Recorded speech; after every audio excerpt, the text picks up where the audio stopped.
Wellness and digital health apps are about like $12.8 billion industry or something. It's a huge industry. But what's happening is lots and lots of us are downloading hundreds of apps every day, but we're not using them. So most of the apps get downloaded, and in a few days, they're deleted or never used again.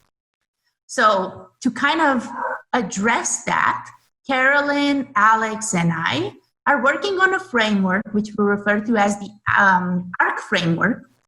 And the beauty of this framework is that it doesn't take into account only the app or the user. It really tries to dive into the interactions between the user, the environment, and the app.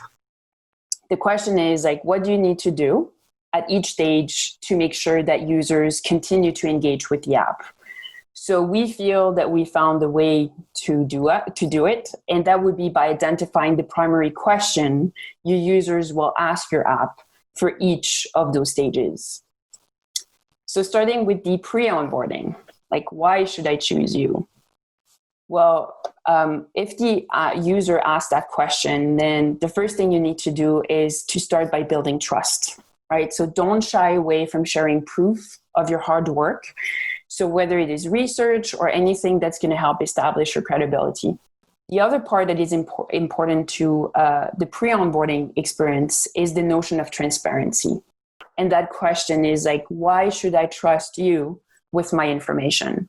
And the app's answer should be that they're committed to providing a safe environment to you, and hopefully that they've partnered with the best, like to protect, let's say, your health and your privacy. So next, for onboarding, it's, should I really do this, right? When the user asks that question, it means that they, like everybody who's trying to pick up, let's say, a new habit, I think we all go through a moment of self-doubt, right? So you need commitment. And the app's role in that case is to basically tell the user, hey, yes, we can do this. And you gave me your word, and we're in this together now. The next one I want to talk to you guys about is user autonomy. And this actually comes from the gaming industry. So user autonomy has been around for a long time, like as a gamification technique. And what that means is that, like, if you're playing a video game, you basically want to be in control of your own destiny. And in that case, the app should say, I'm going to build a plan for you. Right? I'm going to be there every step of the way. I'm going to help you execute correctly, efficiently, and I will keep you in the driver's seat. So next stage, daily usage. So am I becoming my best self? So when the user asks, hey, like, how am I doing, right? I've been doing this thing over and over again, like drinking my water, but really, how am I doing?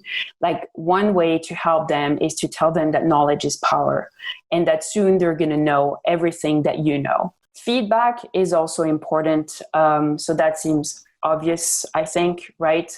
User wants to know where they're at. And here, like, we picked an example that is borrowed from behavior change techniques that is called social comparison. So we want to know, as human social creatures, like how other people are actually doing. It's just part of our DNA.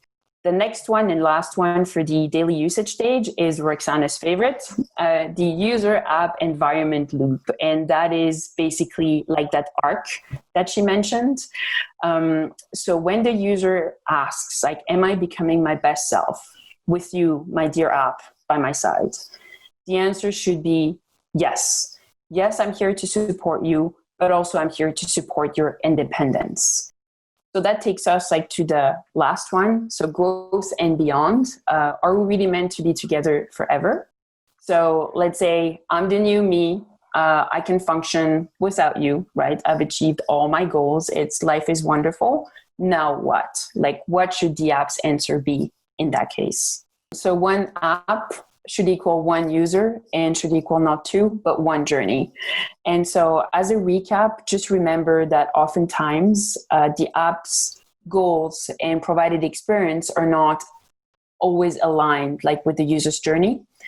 And breaking down the app into 4 distinct stages and actually looking at the experience through the customer's lens hopefully that's going to help designers like around the world create better apps, like when it comes to habit formation in an ever-changing environment.